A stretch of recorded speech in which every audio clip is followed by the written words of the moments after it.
Transco is a pipeline that historically received about 90% of its gas from the Texas and Louisiana Gulf Coast. Over the years, that gas has been depleted, and there's been a shift for supplies from the Gulf of Mexico to other shale plays. Here more recently, we're actually getting over half of our supplies coming from the Marcellus, and the increases have been dramatic. The Marcellus, as it exists today, geographically is the largest natural gas producing area in the country. Our system, typically running from south to north, now we're looking at moving that gas from the northeast south so that we can move these new natural gas volumes to our customers in the south. Our Atlantic Sunrise project is going to be designed to actually take care of that infrastructure problem, taking that excess supply and actually attaching it to market along the Transco system. It is about a 1.7 BCF project, so you're looking at increasing the capacity of our existing Transco system by over 10%. We're bringing a greenfield pipeline from Susquehanna County, where the wells are located, and we're routing that pipeline through Pennsylvania to our existing transcontinental gas pipeline system in Pennsylvania. The main criteria for routing is looking for existing utility corridors. Where we don't have existing utility corridors, we'll look for areas to minimize environmental impact and look for property lines and other features such as ridge lines to route the pipeline.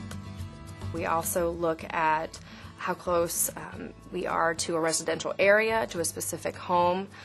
We try to avoid those as much as possible. We look at agricultural land, interior forest, and really try to find the best route that minimizes all those things. We can't avoid everything, but we really try to avoid. If we avoid first, we minimize next, and then we mitigate if necessary.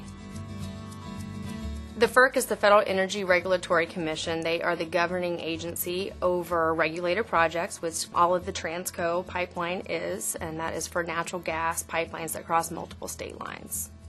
The Ferc pre-filing process is actually a way for companies to enter into the Ferc process before an application is actually submitted.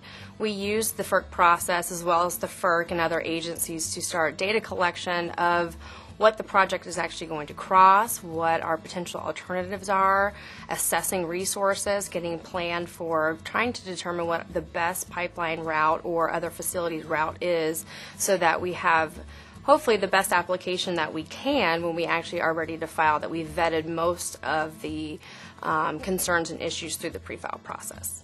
The high-level milestones of our project start with entering the Ferc pre-file, which will be in the spring of 2014.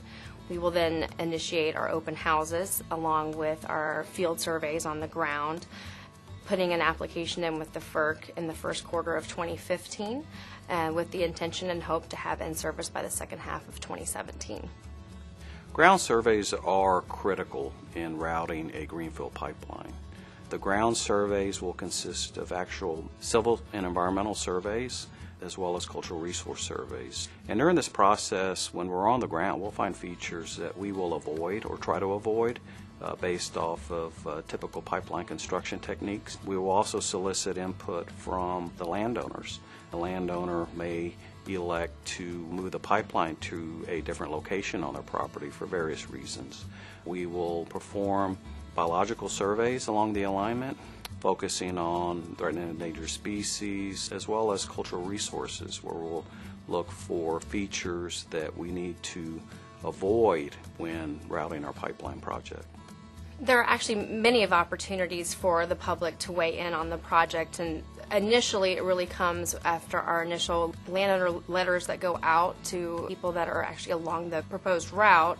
Then there's also formal meetings that occur, two of which are during the pre-file phase, one being held by Transco. It's called open houses that we hold along each county that we'll be in. Then Ferc will hold what they call as a scoping meeting soon thereafter that to also look for input along the route. And during the Ferc scoping process, they have meetings, but they also open it up to receive letters on the Ferc docket. There's lots of ways that people can submit comments that way, so that goes into the route assessment. For a project of this magnitude, There will be numerous route changes based off of input from local governments and landowners. So it's very important during the public comment process that we do receive comments, because it helps us route our pipeline in a manner that everybody can live with. Everybody plays a part in this process, and we certainly try to hear about all of the concerns about where the best places to put our facilities. And through engaging the stakeholders regularly throughout the process, we're able to get information from them. We're able to share information with them to hopefully come up with the best route for our facilities throughout the process.